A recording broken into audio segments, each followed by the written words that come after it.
وصیت رقم 78 ابو یوسف فرزندم از بخیلی پرهیز کن، این زمین بخیلی رسوا کرده. بخیلی همه میلاد ده هست دمو زیادتره.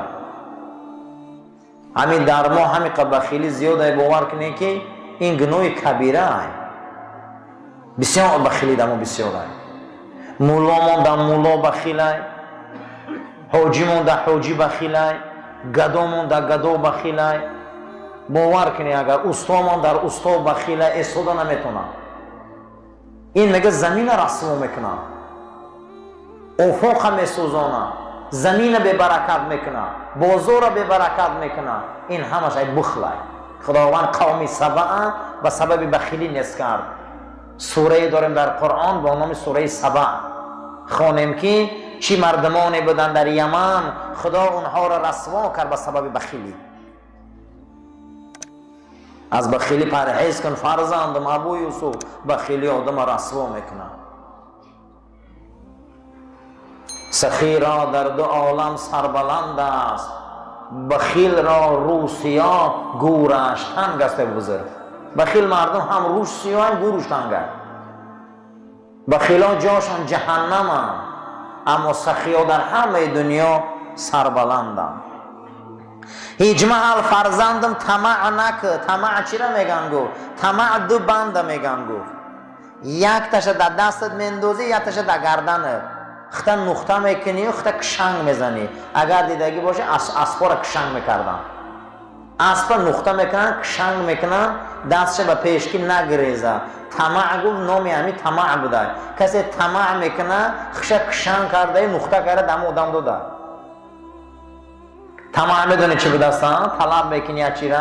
همی بینده یک کار بود میکنی میگی اچی پول طلب میکنی. تو بخبری اختا بسی دوای دادی. اصل طمع نکن گفتم، خیلی کارا نکن، آزاد باش. هیچ محل دروغ نگو، هیچ محل در بین گپ مردم ندارو، هیچ محل جنگ مردم من نخر. فرزندم ابو یوسف اگر همه خصلت ها را کردی آبرو میگیری. بسیاری آدمو دمو کارو خوش نیستن، جنگ آدم رو میخرن، جنگ آدم دیگر در خودش بار میکنن. دیمش دروغ نگو گفت، هیچ محل دروغ نگو. دروغ آدم رسوا میکنه، عمری دروغ کوتاه های. طمع نکن. طمع گفتم که دو بنده بوده که یتش در دستات مینداختی، یتش در پاهات. ای کسی که یتش اگه طمع کرده تخت بستی دوای دادی وای چی خیلی بخواه که ترا میکشن، برای که خط متهم کرده پیشی بود. نکمی کارا گفت. همیشه لباس های سفید و سبز پوش، زیرا که لباس سبز و سفید لباس اهل بهشت است. وصیت نامه رقم 80 همین بوده که لباس سبز و لباس چی؟ لباس سفید. رسول اکرم صلی الله علیه و سلم هم لباس سبز و لباس سفید بسیار حضرت دوست می داشتیم.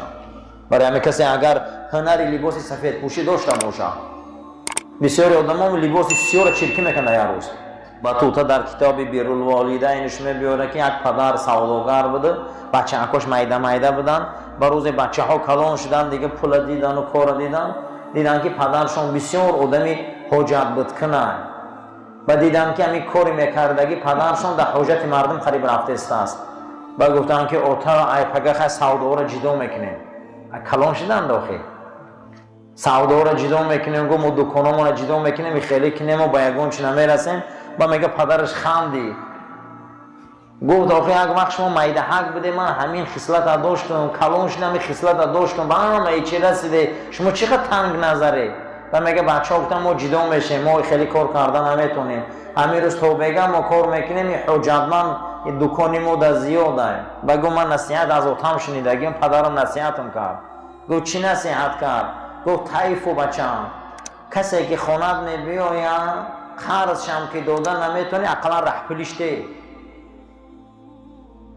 پولی شوربا دادن نمیتونی، گو اقلا پولیم کارتیشکش تیشه هیچ گم نداره. گو پولی شوربا دادن نمیتونی، پولی گوشت تیشه حاجت چه بود کردن نمیتونی، گو اقلا یه چیتی هم موشین پولی کرده روا.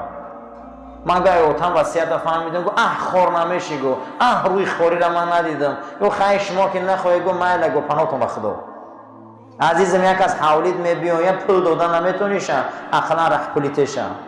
هیچ گم نداره پولی نون تیشه، پولی آش دادن نمیتونه، اقلا پولی سبزیش تیشه با او برشه باید جای دیگه میوگم. انا این بود وصیت های بزرگای پیش.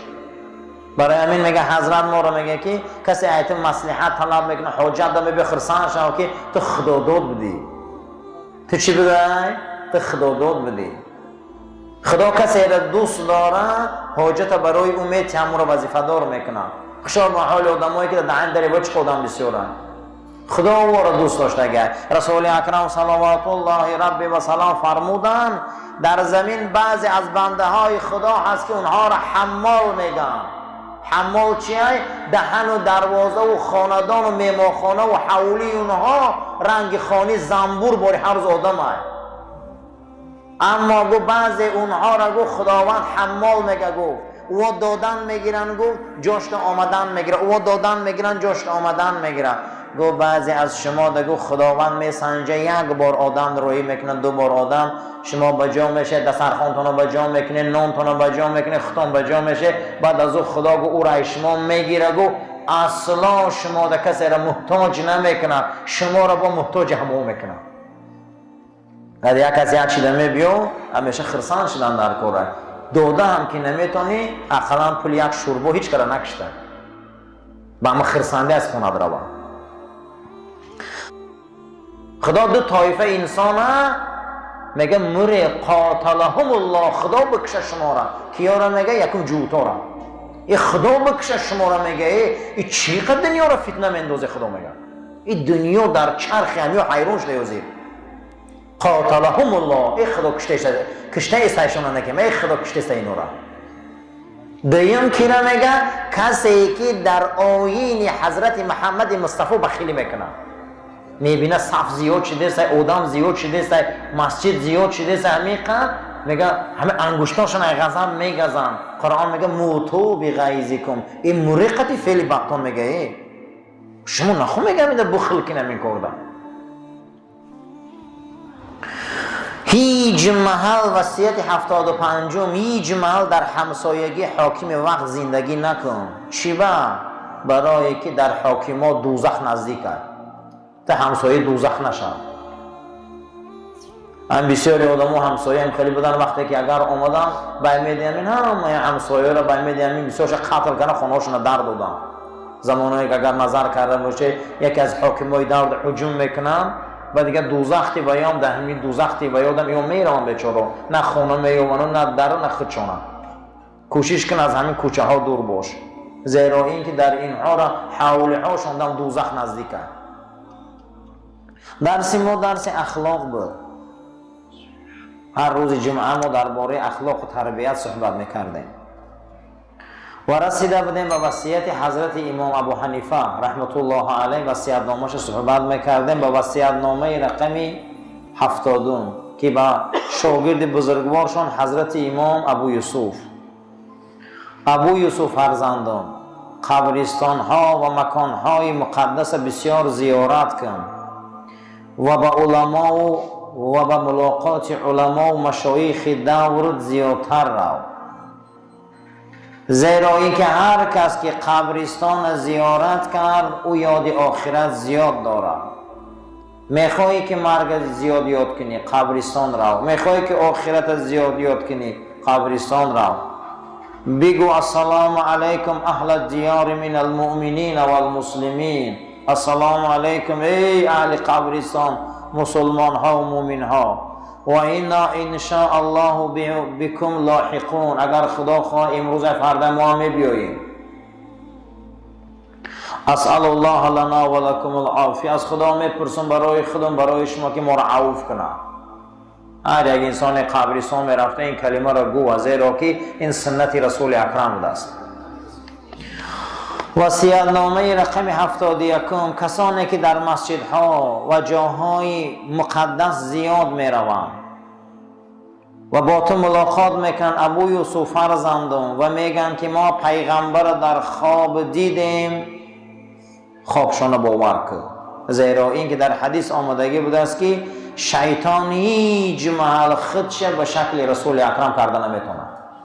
اگر انسان ها در جاهای مقدس و مسجد و جایهای جمعیت گپ میزنن، با تو صحبت میکنن، همچون عالم تو را حرمت میکنن، میگن ما رسول اکرم در خواب دیدیم، تعویلش چیه؟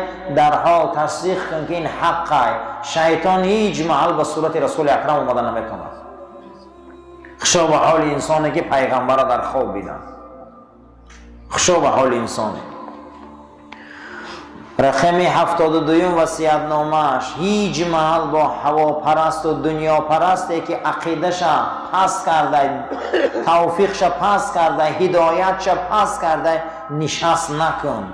زیرا انسان هایی که عقیده و توفیق هدایت ندارن، اونها توفیق و هدایت خار کردگیان، این انسان ها آبرو ندارن، آبروی ترم از بین میبرن. قطعشان سلام کن خلاص. اگر یگان خواسته داشته باشن، یگان حاجت داشته باشن برار، نباشه قطعشان و خوردی برای هدایت بسیارتر گوزن.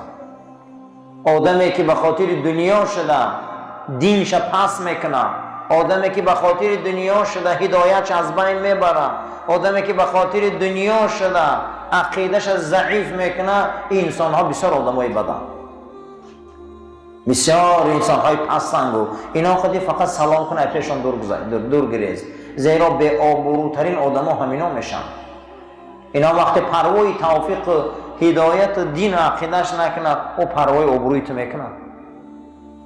اگر اگان حجت داشته باشن برور بتشونه، نباشه رسیدی یافتی فقط درباره هدایت خودشان گمزن که تیز به سوی هدایت بیایم. از لعنت بسیار کردن پرهیز کن ابو یوسف بچه‌ام، زیرا که لعنت تا عرش خدا میره. اگر همون جای گفتگی تو سزاوار نشوه، آماده در سر خود میرسه. هر کسی یک کس لعنت میگفته است، اگر لعنت میرفته عثمان جاش نمیافته، آماده در سر خودش آفت شده میرسیده. بسیار هیچ محل دشنام در زبان نبیار. کسی دشنام میتیه او اخلاقی پس داره، کسی دشنام میتیه یک از فاسقا هست. رسول اکرم صلوات الله ربی و سلام فرمودن که سباب المؤمن فسوق، حقارت مسلمان فاسق بدن هم آدم هست. کسی که حقارت میکنه باید فاسق هست. فاسق کسی رو میگن که چارچوبه برآمدگی هست. کسی که لعنت میکنه، کسی حقارت میکنه، برادرای عزیز حقارت خودش نمیبیار. جناب پیغمبر صلی الله علیه و سلم گفتن الا انبئکم باکبر الکبائر امتم، شما را به بزرگترین گناه ها خبردار کنم. گفتن چیه فرستاده خدا؟ گفت کسی پدر و مادرش دشنام میتیه. صحابه گفتن آیا پدر و مادر لایقه که او را دشنام تی؟ گفت پدر و مادر دیگه آدم دشنام میتی و سکوت میکنه، همو را همش در اتاق و چه اختا می نویسن. برای همین کسی حقارت میکنه و فاسقه. کسی که دشنام میتی و فاسقه، دشنام در زبان آموخته نکن. ابو یوسف فرزندم دلالت به اخلاقی بد میکنه.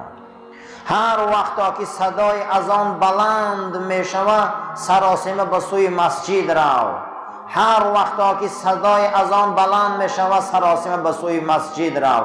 کوشش کن که مردم حالی مسجد ندار آمده قطعی مؤذن تو پیشکی درا، زیرا که یکی از خصلت بهشتی ها همیه. یکی از خصلت بهشتی ها چی بده؟ مسجد بر وقت میبیو، پیشای مردم میدارو. حالی مؤذن نیامده این در صف میایسته.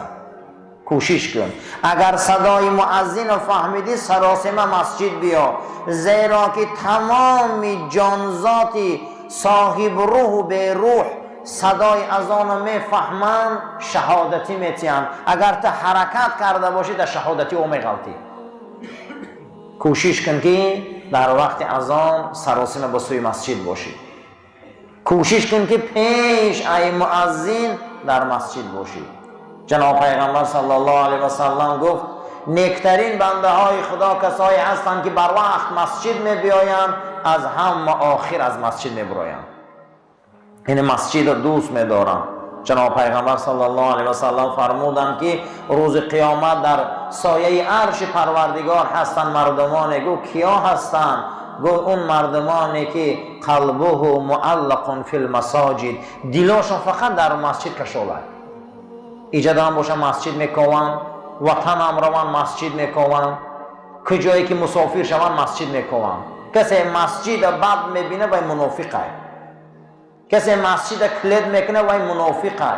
کسی مسجد شیشته نمیتونه وای منافقه. زیرا اینکه مسجد منافق دلتنگ میشوه، مسجد در صفش منافق زیاد شویش بینه دلش تنگ میشوه. قرآن میگه موتو بغیظکم، این نوری به فعل بطا میگه خدایی عرفین و لباس سفید اگر داشته باشه پوشه، این سنت رسول اکرم دست. دویم لباس سبز، همین نگو زیاد پوش. اللهم ربنا تقبل منا انك انت السميع العليم وتب علينا انك انت رؤوف الرحيم. ربنا لا تزغ قلوبنا بعد اذ هديتنا وهب لنا من لدنك رحمه انك انت الوهاب برحمتك يا ارحم الراحمين. صفاتنا الرزق